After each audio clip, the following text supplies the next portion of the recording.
J'ai dû prendre des notes pour la vidéo d'aujourd'hui. 9 pages et demie de notes très exactement, et au vu de la quantité d'informations que j'ai notées, je pense que pour éviter d'éparpiller ma pensée, j'ai bien fait de prendre des notes. Donc si jamais à des moments vous me voyez baisser le regard ou vous entendez ce bruit-là, c'est que je tourne les pages de mes notes. Aujourd'hui, j'avais envie de parler de la zone de confort parce que dans le développement personnel moderne et particulièrement dans le développement personnel de surface moderne qui vend beaucoup de rêves à beaucoup de gens, et je le sais parce que j'ai fait partie de ces personnes-là, l'idée de sortir de sa zone de confort revient souvent, et je pense pas que c'est une notion qui est mauvaise de sortir de sa zone de confort, mais je pense que la façon dont elle est présentée par une bonne partie justement de la scène de développement personnel ou par les gourous, je pense qu'il y a une approche un peu incomplète parce qu'on définit pas nécessairement ce qu'est la zone de confort, et je pense que non seulement on la définit pas, mais on n'explique pas réellement ce qu'on y fait, ce que c'est et pourquoi on y reste et comment et pourquoi on en sort. Et je prétends pas avoir la science infuse ou quoi que ce soit. Encore une fois, avec cette chaîne, ce que j'ai envie de partager, ce sont mes pistes, mes conclusions à l'instant T en tout cas, parce que tout est voué à changer. Et c'est aussi pour ça que j'ai envie que la section des commentaires soit un espace d'échange pour les personnes avec qui les sujets et les idées que j'aborde résonnent. Je ne prétends pas être psy, je vais chez le psy, mais j'ai quand même quelques pistes et quelques idées, et du moins si je peux ne pas nécessairement parler de termes techniques, je peux parler de mon expérience et de ce que moi j'ai vu. Dans l'idée de la zone de confort aujourd'hui, chez beaucoup de gens, il y a une forme de connotation négative, genre c'est quelque chose qu'il faudrait peut-être fuir, c'est quelque chose... c'est pas nécessairement bien vu d'être dans sa zone de confort, alors que c'est normal et logique, je pense, pour tout à chacun de l'apprécier et de le chercher. Et je dirais même que notre société moderne est un peu dans cette image-là, c'est-à-dire que on va toujours chercher à optimiser, entre guillemets, les tâches qui semblent pénibles, les tâches qui semblent peut-être superflues, ou celles dans lesquelles la réalisation peut générer une forme de stress et d'anxiété. Et par définition, c'est ça, une zone de confort. C'est un état psychologique dans lequel une personne se sent à l'aise, en sécurité, sans stress. Il n'y a pas grand-chose de négatif, de prime abord, dans ce que je viens de citer. Se sentir à l'aise, se sentir en sécurité, sans stress, c'est souhaitable. Je dirais même que pour une existence entière, ce serait... pour beaucoup de gens, vu comme quelque chose d'idéal. Pourquoi est-ce que c'est incomplet? Parce que parler de la zone de confort, on l'associe... quand on parle de la zone de confort, il y a beaucoup de gens qui l'associent à la paresse, à une certaine inactivité, à une forme de flagornerie presque. Mais moi, ce que je constate avec cette zone-là, c'est que c'est plus une zone de réconfort et d'apaisement. Et c'est distinct d'être dans une zone d'apaisement et d'être dans une zone de confort, parce que si on se trouve dans une zone d'apaisement, c'est qu'on a quelque chose à apaiser. Et notre zone de confort, je pense qu'elle peut se composer de plusieurs choses. Elle implique une forme de routine, elle peut se composer de décisions, de non-décisions parfois, de croyances, de réactions, de certaines émotions, de tâches, tout ça. Ça dépend de chaque personne, mais globalement, dans ta zone de confort, tu vas te sentir à l'abri de quelque chose et tu vas la bâtir ou la rejoindre parce qu'il y a quelque chose à l'extérieur de cette zone-là, à l'extérieur de tes croyances, à l'extérieur de tes modes de fonctionnement, qui génère, tu vois, une forme de stress, quelque chose qui souvent te dépasse, ou te donne l'impression que ça te dépasse, quelque chose qui t'effraie, qui te semble parfois presque ingérable ou insurmontable. Donc cette zone de confort, quelque part, elle vient t'apporter une forme de répit. Tu vois, elle vient t'apporter une forme de tranquillité, a priori temporaire. Le problème, c'est qu'aujourd'hui, particulièrement dans notre société occidentale, on grandit déjà avec énormément de confort. Pas la totalité d'entre nous, mais une bonne partie d'entre nous, je pense qu'on peut le dire aujourd'hui. On grandit avec un confort qui n'a pas été présent pendant la majorité de notre histoire sur Terre. Et le problème, c'est qu'en grandissant dans ce confort-là, il y a d'autres problématiques qui viennent entre guillemets nous souffler un peu dans les oreilles. Et aujourd'hui, on trouve et on constitue notre zone de confort à partir de choses qui sont souvent nocives sur le long terme, relatifs à la personne, qui nous sont souvent facilement accessibles. Ça peut varier d'une personne à une autre. Pour quelqu'un qui a beaucoup d'argent, peut-être qu'il trouvera sa zone de confort, qui constituera sa zone dans une approche un peu plus matérialiste. Pour quelqu'un qui en a moins, ça peut aller dans des comportements qui sont un peu plus communs, un peu plus normalisés, parce que la majorité d'entre nous, forcément, a moins d'argent qu'une petite poignée. Mais souvent, ce sont des choses qui sont à l'extérieur de nous-mêmes. Ce sont des choses qu'on va aller chercher à l'extérieur de nous-mêmes. Et les choses qu'on cherche à apaiser viennent d'un combat interne. Et c'est là qu'il y a une dissonance, parce qu'entre guillemets, les déclencheurs sont externes, mais le combat est interne. Et ça, on ne le sait pas tout le temps, ce qui fait qu'on essaye de se défaire d'un combat interne avec des solutions externes. Et ça peut représenter tout un tas de choses. Il y en a pour qui c'est l'alcool, il y en a pour qui c'est la cigarette, il y en a pour qui c'est la pornographie, il y en a pour qui c'est la promiscuité, il y en a pour qui c'est les jeux vidéo, le scrolling, bref. On a du mal en fait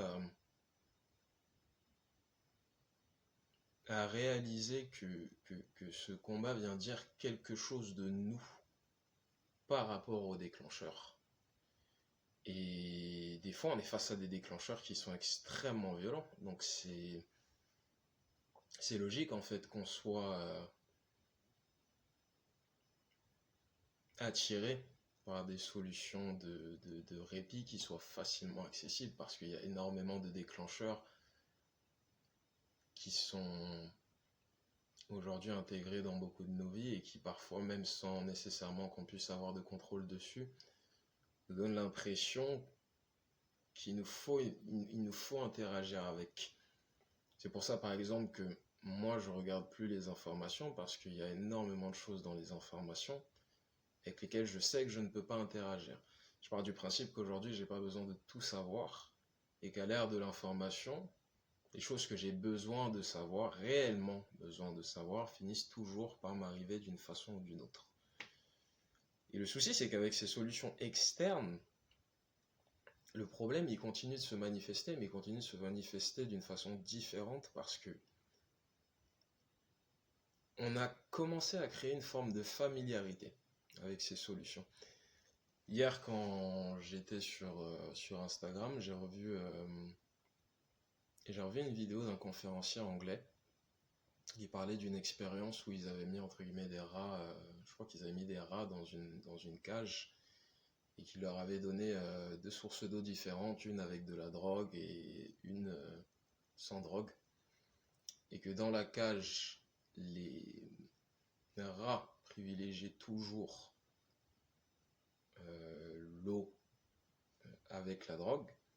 Mais que si tu mets les rats dans un environnement qui est complètement différent, où ils peuvent créer des connexions, où ils ont de l'espace pour courir, pour manger, pour gambader, pour vivre leur vie de rat, en fait, ils avaient aucun intérêt, absolument aucun intérêt à aucun moment pour l'eau de la drogue. Et en fait, ce conférencier disait que, en ce qui concerne l'addiction et la majorité des solutions externes qu'on essaie d'utiliser pour répondre à des problèmes qui sont internes, on crée des connexions avec ces choses-là parce qu'on voudrait créer des connexions avec d'autres choses. Et du coup, ces choses-là sont des formes de passerelles, sont des formes de substituts. Mais c'est des formes de substituts qui ne répondent jamais réellement aux besoins.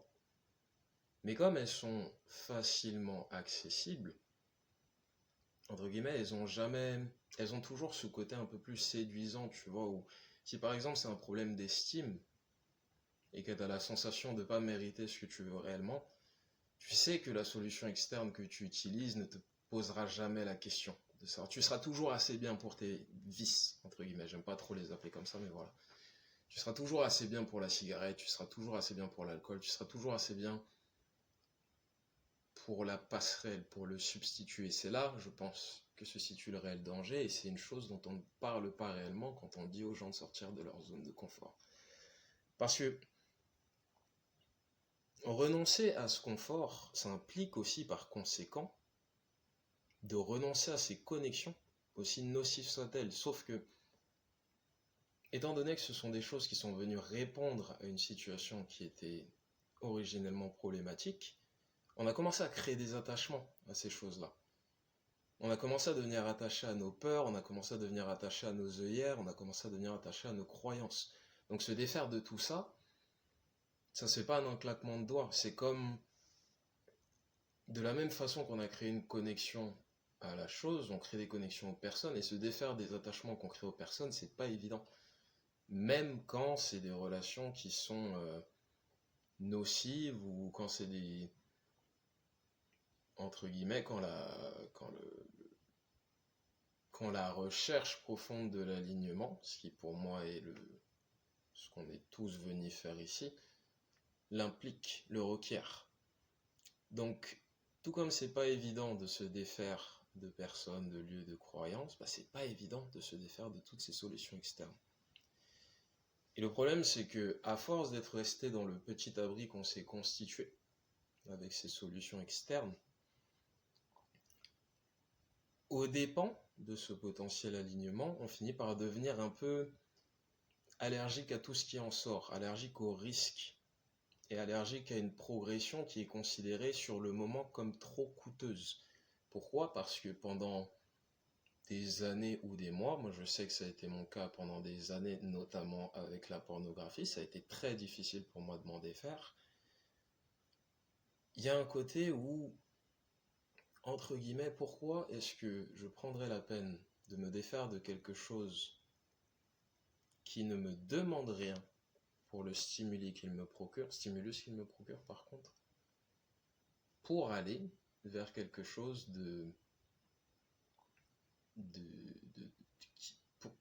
pour laquelle je suis pas sûr de mériter, tu vois. Et à l'époque, en tout cas, je pense que c'est comme ça que je pensais avant de réaliser que j'avais un réel problème avec la pornographie, et je pense que c'est comme ça que beaucoup de gens raisonnent avec leur solution externe, du moins quand elles ne voient pas nécessairement le problème de la solution externe. J'y reviendrai un peu plus tard parce que ça aussi c'est pernicieux. Mais quand on doit donner plus que ce que l'on doit donner d'habitude, et qu'on n'est pas sûr de s'en sentir capable, le côté sort de ta zone de confort, il va pas parler à énormément de monde. Et souvent, On prétend que c'est qu'une question de motivation, on prétend qu'on te sort des vidéos à la David Goggins où on va te montrer des mecs qui, voilà, ont pris eux la décision de se faire violence, et pour eux ça marche, et je pense qu'il y a un paquet de personnes pour qui ça marche, mais il y a aussi un paquet de personnes pour qui ça marche pas, et je pense que c'est pas nécessairement leur rendre service que de juste leur dire ah tu dois faire ça et t'y tenir, bah oui merci du conseil, mais une fois que je le sais, une fois que j'ai remarqué que j'ai un problème avec, s'il suffisait juste de me dire je vais faire ça et je vais m'y tenir, bah, il n'y aurait plus besoin de psy nulle part, il n'y aurait plus besoin de coach, il n'y aurait plus besoin de faire quoi que ce soit. Les gens passeraient juste du coq à l'âne, il n'y aurait plus besoin de thérapie et voilà, le monde s'en porterait mieux quelque part. Mais comme j'ai dit tout à l'heure, lâcher quelque chose lâcher une chose pour laquelle de prime abord tu ne donnes rien, ça va pas parler à beaucoup de gens, particulièrement parce que c'est quelque chose qui vient répondre à une douleur. C'est quelque chose qui, même si c'est nocif sur le long terme, sur le court terme, vient apporter une forme d'apaisement. Et les gens, face à énormément de stimuli négatifs ou de traumas, vont forcément aller vers cette forme d'apaisement qui est, entre guillemets, plus douce, plus accessible et moins coûteuse, de prime abord. Parce que le coût de ces solutions externes pour résoudre des combats qui sont internes, il ne se paye pas tout de suite. Tu vas pas choper un cancer du poumon après une cigarette. Je serais très surpris que ça se soit vu dans l'histoire. Peut-être que ça s'est vu, j'en sais rien, j'ai pas fait la documentation, mais j'ai quand même la sensation que c'est une exposition répétée à la cigarette qui cause des problèmes de santé. Pareil pour l'alcool, pareil pour la pornographie, pareil pour la promiscuité, pour tout un tas de choses. C'est pas nécessairement des choses sur lesquelles tu vas, entre guillemets, sentir le fer te brûler tout de suite. Le problème, c'est que le coût, sur le long terme, il est grand. Il est vraiment grand. Il est discret et il est pernicieux. Et c'est quelque chose qui s'installe avec l'habitude. Tu vois, c'est quelque chose qui a besoin de faire son trou. C'est quelque chose qui, de prime abord, ne demande rien, te fournit tout, mais te prend beaucoup, sans te le dire, et sans te dire de quoi il s'agit, jusqu'à ce que tu te rends compte que ça a affecté tes relations ou ton estime, mais tu te rends compte au fur et à mesure que... Tu t'en rends compte déjà parce qu'il y a des moments où tu es censé, où tu n'as pas le choix de sortir de cet abri psychologique, parce que tu es quand même dans ce monde. Il y a quand même des moments où tu es censé interagir avec ce qu'il y a autour de toi et ce qu'il y a à l'extérieur de tes croyances. Et quand tu dois sortir et que tu t'es familiarisé avec ces solutions externes, tu réalises que ton problème de base n'a pas nécessairement bougé, tu réalises que tu es encore plus diminué à cause de ce que cette solution t'a pris sur le long terme, à cause de ce que ça t'a coûté, et tu réalises que tu as encore plus de choses à régler qu'avant, y compris des choses dont tu n'as pas nécessairement conscience. Et je pense que ce moment-là est extrêmement déroutant pour beaucoup de gens parce que ils vont pas toujours associer cette solution-là à la source de leur problème. Ça n'aurait pas de sens puisque cette solution est venue répondre à un problème original. Pire encore, il y a beaucoup de gens pour qui il y a beaucoup de gens dont la solution externe est normalisée. Si tu regardes autour de toi et que tout le monde utilise la même solution, tu vas le banaliser. Tu vas pas nécessairement penser que c'est ce qui contribue à ton manque d'estime ou à ta santé ou à tous ces trucs-là. Un exemple que j'aime bien prendre, que ce soit... je vais prendre un exemple que j'ai vu dans deux pays auxquels je suis extrêmement attaché, c'est la France et l'Angleterre. C'est très commun en France et l'Angleterre et en Angleterre de boire. Et de boire peu importe l'occasion, et de boire régulièrement, on prend, que ce soit pour un pot de départ, que ce soit quand on sort, pendant les soirées étudiants, voilà, c'est banalisé de boire. Donc quand c'est banalisé autour de toi, tu vas pas nécessairement voir le problème quand le coup se fait sentir sur le long terme. Et le problème aussi, c'est qu'il y a énormément de gens qui sont des boucs émissaires dans ces problèmes-là. C'est-à-dire que si toi, tu as un problème d'alcool, mais que t'es pas nécessairement... que l'alcool, c'est ta solution externe, on va dire, et que t'es pas nécessairement ivre-mort tous les soirs, mais qu'il y a quand même une relation de dépendance entre toi et l'alcool, et que tu te balades le soir dans la rue, et que tu vois un mec ou une meuf sans abri, torché, avoir des propos incohérents, ça va être facile pour toi de pointer cette personne du doigt et de dire ah ok, au moins j'en suis pas là. Et tant que t'en es pas là, ça va pour toi, tu vois. Mais cette personne-là, avant d'être où tu la vois là, elle était peut-être au même stade que toi. Elle était peut-être au même stade que toi, avec un niveau de familiarité entre elle et sa solution beaucoup plus faible. Ça a peut-être pris un peu plus de temps pour elle d'arriver à ce point-là, mais ça ne veut pas nécessairement dire que toi, tu es immunisé. Parce que tu as déjà commencé à créer ce lien de familiarité entre toi et ta solution, et sur une période quand même assez significative. Genre, quand tu considères que tu as un problème avec l'alcool, t'as pas commencé à boire la veille, tu vois. Et ces boucs émissaires-là, entre guillemets, et c'est pas de leur faute, hein, quand je... Garde en tête que tout ce que je suis en train de te dire, là, je suis pas en train de te blâmer ou quoi que ce soit, je suis toujours en train de te donner ma perspective, parce que ce sont des choses que moi j'ai traversées, et que dans une certaine mesure je continue à traverser, et j'essaye de chercher des pistes, de proposer des idées, de soulever des conversations. Donc je suis pas là pour me mettre sur un piédestal de morale ou de jugement ou quoi que ce soit, mais j'ai envie de peut-être mettre sous tes yeux quelque chose qui t'aurait échappé, et que toi ensuite tu viennes mettre sous mes yeux quelque chose dont j'aurais peut-être pas conscience. Et justement, tu vois, c'est une question de temps, malheureusement. C'est une question de... Et il y a beaucoup de gens qui vont se dire non mais moi ça va parce que je suis dans le contrôle, je sais me gérer, ceci, cela. Mais si déjà tu as la sensation que tu dois être dans le contrôle avec ça, tu vois, c'est que tu sais que en vrai, si je faisais pas gaffe, je pourrais glisser. Tu peux te dire que c'est le cas pour n'importe qui, mais c'est pas tout le monde qui est dans le contrôle avec ta solution à toi. Il y a un rapport différent. Moi pendant un moment, j'ai cru que j'ai sous-estimé à quel point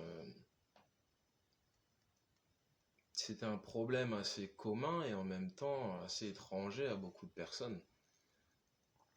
Et ça peut te faire te sentir assez isolé parfois. Mais...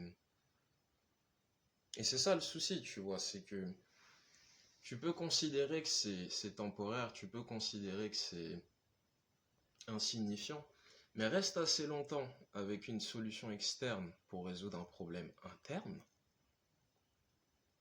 et tu crées plus qu'une connexion, tu crées une dépendance, tu crées une maladie. Et tu finis par être tellement attaché à cette solution que tu oublies le problème que tu comptais résoudre avec. Et ça devient ta vie. Et plus ça devient ta vie, plus la connexion se renforce, plus la familiarité avec se renforce. Et c'est de plus en plus difficile de s'en défaire sur le long terme. Et c'est pour ça qu'il y a des gens qui doivent se faire aider. Et malheureusement, il y a des situations où quand tu réalises que cette solution t'a pris des choses sur le long terme, des choses qui sont inestimables, il y a parfois des situations pour lesquelles c'est trop tard. La colère, la violence, par exemple, c'est une forme de solution externe. Il y a quelqu'un de très cher à mon cœur qui m'a dit une phrase qui est longtemps restée avec moi. C'est que la colère, en fait, ça arrive jamais tout seul. La colère, c'est une émotion qui est toujours accompagnée d'une autre émotion. Et souvent, Les personnes qui agissent sous le coup de la colère ont du mal à réaliser cela tant que la colère n'est pas passée. Et quand tu es quelqu'un d'assez impulsif, tu vas avoir tendance à essayer de mobiliser ta colère pour te débarrasser de ce que tu perçois comme une menace extérieure. Tu vois, tu vas avoir ta réponse à la colère que tu ressens en toi, ça va être de la projeter sur l'objet de la colère, sur ton déclencheur. Parce que, je sais pas, tu dois montrer que tu es en place, parce qu'il y a quelqu'un qui t'a manqué de respect, donc tu vas aller le niquer, tu vas aller lui faire un penalty, Et je dis pas, hein, je suis pas particulièrement d'accord avec l'idée qu'il faille tendre l'autre joue ou des trucs comme ça, mais ce que je dis, c'est que idéalement, on voudrait agir en conscience, et idéalement aussi, on voudrait agir de façon proportionnelle. Et c'est pas toujours évident de savoir ce qui est proportionnel quand on a juste l'habitude de laisser libre cours à sa colère, parce que c'est la seule passerelle qu'on a trouvée, entre guillemets, pour éliminer cette menace extérieure et, entre guillemets, se débarrasser de ce combat interne qui est il faut que je me fasse entendre, il faut que je me fasse respecter. Tu vois. Et je te blâme pas, encore une fois. Je te blâme pas parce que j'ai été aux prises avec ça pendant des années et dans certaines zones de ma vie, je suis encore aux prises avec ça. Et justement, je sais que c'est un apprentissage. C'est un apprentissage. Et c'est parce que je sais que c'est un apprentissage que je sais que c'est trop facile de dire à quelqu'un de juste sortir de sa zone de confort. Sortir de sa zone de confort pour aller où? Pour aller où? C'est en toi, c'est familier, tu vois. Et dans le développement personnel aujourd'hui, on va te proposer un tas de solutions externes qui sont présentées comme plus saines. Il y en a certaines qui fonctionnent, mais pas pour tout le monde. Et pourquoi ça fonctionne pas pour tout le monde? Parce que quand ça fonctionne, quand une solution externe fonctionne pour toi, c'est qu'il y a quelque chose qui a changé à l'intérieur, c'est qu'il y a quelque chose dans ton combat interne qui est différent et c'est pas nécessairement la solution qui est à l'origine de ce changement, c'est ce que la solution t'a révélé de toi-même. Tu vois, parce que on se connaît jamais aussi bien que ce qu'on pense. Et ça vaut pour tout, ça vaut pour les choses qu'on se sent capable de gérer, ça vaut pour les choses qu'on se sent capable de dire, ça vaut pour tout un tas de choses. Mais ces choses-là, entre guillemets, elles viennent te montrer des choses qui sont déjà présentes, excuse-moi, et que les aléas de la vie ont fait taire chez toi. Ou que parfois toi-même tu as fait taire à cause de ton environnement, à cause de ton éducation, à cause de tout un tas de facteurs qui sont indépendants de juste toi et ta propre essence. Et du coup, tu vas te dire, bah puisque cette solution a changé ma vie, c'est logique hein, quand quelque chose et moi-même j'ai été coupable de ça, mais quand quelque chose te fait te sentir plus aligné et que tu as de l'empathie et que tu vois autour de toi des gens, entre guillemets, qui partagent les mêmes souffrances, ou du moins des souffrances similaires, tu vas avoir envie de promouvoir cette solution auprès de ces personnes, sans nécessairement comprendre que c'est pas la solution, c'est, comme j'ai dit tout à l'heure, ce qu'elle t'a montré, et quelque chose, et la même solution peut montrer à deux personnes différentes, deux choses différentes d'elles-mêmes. Ce qui a révélé quelque chose en toi ne révélera pas nécessairement quelque chose en quelqu'un d'autre, et vice-versa. Mais naturellement, quand tu sais que ça fonctionne, quand tu sens que ça fonctionne, tu vas montrer, je pense, un peu plus de toi, un peu plus de qui tu es réellement. Et parfois un peu moins de toi. Mais tu vois, même en montrant moins de toi, tu montres plus de toi. Parce que si par exemple ta nature c'est d'être quelqu'un d'assez introverti, et que par convention sociale tu as eu l'habitude de te mettre dans des situations où il fallait que tu interagisses avec beaucoup de gens, quitte à faire front, quitte à faire face, Quand tu retrouves cette partie introvertie de toi, tu es plus aligné avec ta fréquence. Donc tu es plus de toi-même, tu vois. Et tout ça c'est bien beau, tu vois, mais comment on fait du coup? Comment on fait pour, avec tout ce que j'ai dit et malgré toutes ces attaches, sortir de sa zone de confort? Ma piste à moi, pour l'instant, c'est qu'en fait, faut avoir dans moi, faut avoir dans l'idée que je pense pas qu'on sort complètement de sa zone, je pense qu'on va de zone en zone, tu vois. Tu es toujours plus de toi-même. Donc quelque part, tu restes sur ton chemin même si les choses que tu fais sont fondamentalement différentes. Ce qui fait peur et ce qui crée de la difficulté, et ce qui crée de l'anxiété et du stress, c'est cette période de transition. Quand tu pars de la zone que tu connais à une zone nouvelle. Et le problème, c'est qu'on ne sait pas toujours quelle est la bonne zone, tu vois. C'est pas toujours évident de savoir si les choses qu'on met en place, même si on a la sensation que ça peut nous apporter, sont réellement des choses qui sont bonnes pour nous. Comment est-ce qu'on remédie à ça?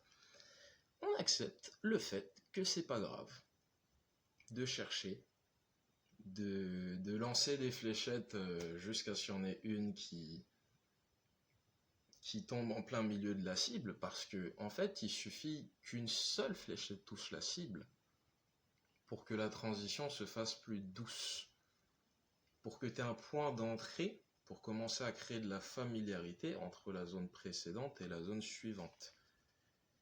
C'est pas grave, en fait, d'être dans ces périodes de flottement et de ressentir ces peurs, ces doutes, ces inquiétudes, parce que je sais que le côté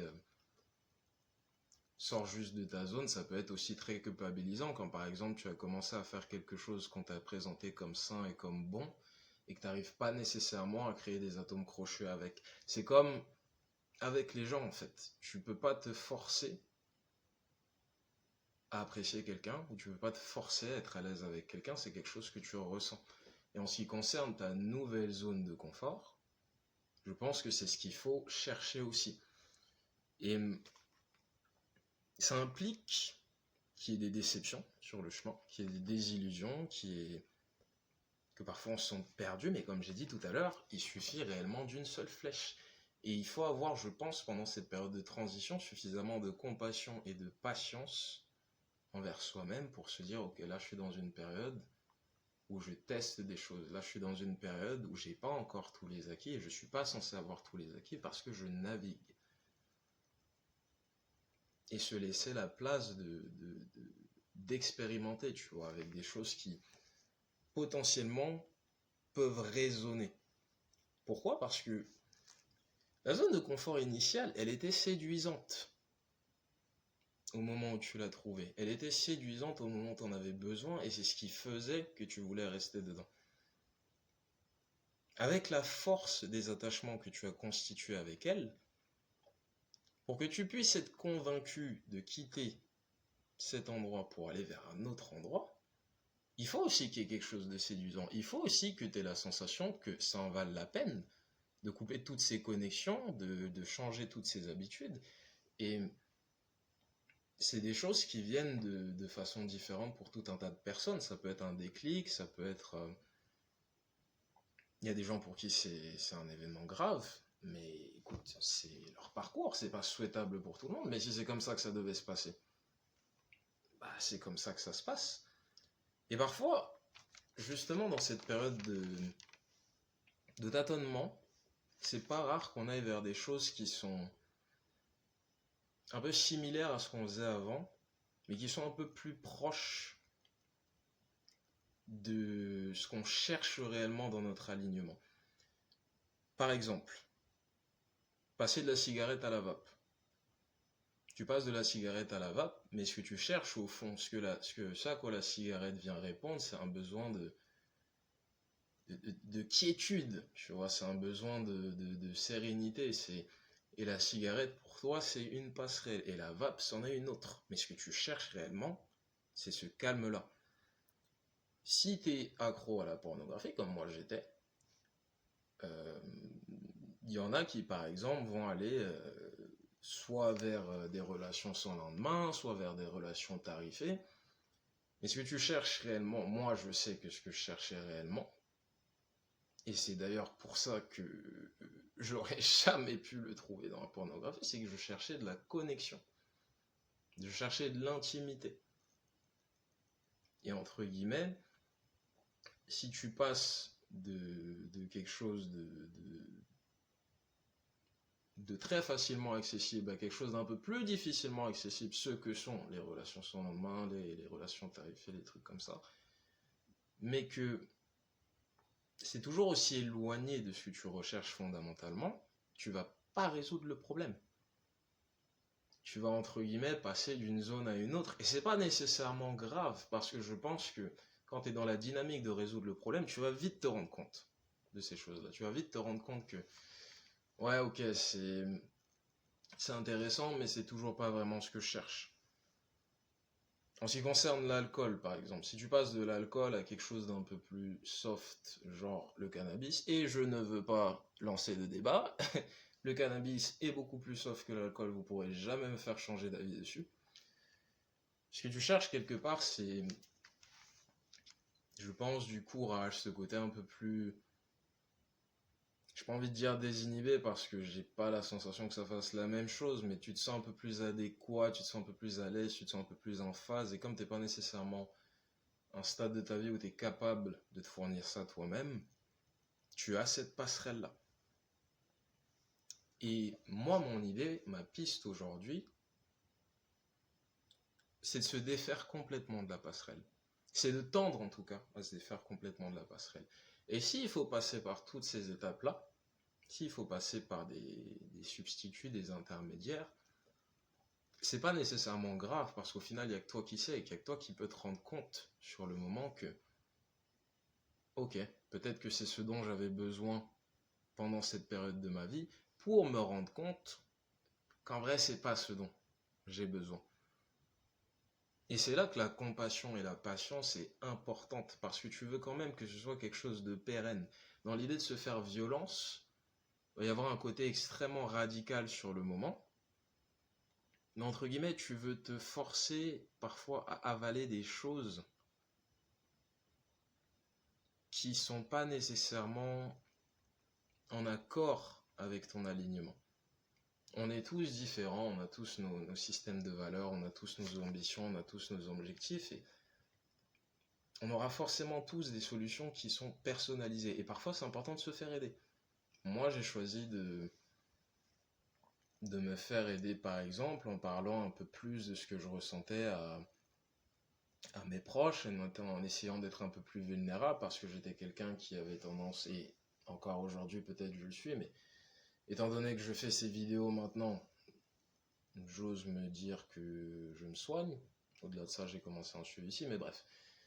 Moi, ce qui m'aide, c'est de parler aux autres, c'est d'un peu plus déballer, c'est d'être un peu plus transparent sur les choses que je traverse. Et c'est pas toujours évident, particulièrement quand tu en arrives au stade de la maladie. Et c'est là que c'est important de parler, de rechercher de l'aide, parce que ne t'y trompe pas, peu importe à quel point les choses ont l'air grises, il y a de l'aide quelque part. C'est pas toujours difficile à voir, c'est pas toujours facile à voir, pardon. Et je pense pouvoir dire aujourd'hui que je suis dans une situation assez privilégiée par rapport à ça, parce que je sais que je peux compter sur ma famille, je sais que je peux compter sur mes proches, même si je ne veux pas nécessairement leur mettre le poids, si tu veux, de ma charge psychologique, et c'est ce qui fait que je parle pas très souvent de mes... Je parlais pas très souvent de mes problèmes, je pense que je parle un peu plus aujourd'hui, mais en ce qui concerne le suivi psy, ce qui est important pour moi, c'est de comprendre, si je dois quitter cette zone de confort, je veux comprendre pourquoi est-ce que j'en ai besoin de prime abord. Parce que j'ai besoin que les choses soient claires. J'ai besoin de comprendre mes mécanismes. J'ai pas envie de continuer à avancer à l'aveugle. Dans l'idée, on aimerait tendre vers une vie avec le moins de compromis possible, avec le plus d'alignement possible. Et ça ressemble pas à la même chose pour tout le monde. Il y a des moments où on rechute, c'est normal, parce qu'on est humain et qu'on est curieux et que on veut vivre des expériences et qu'on a besoin de vivre des expériences. Mais dans une vie accomplie, dans une vie où justement tu n'aurais plus cette passerelle entre les choses qui composent réellement ton alignement et toi-même, tu n'aurais pas besoin de retourner justement à ces passerelles comme source principale d'apaisement. Du moins, c'est ce que j'aimerais me dire.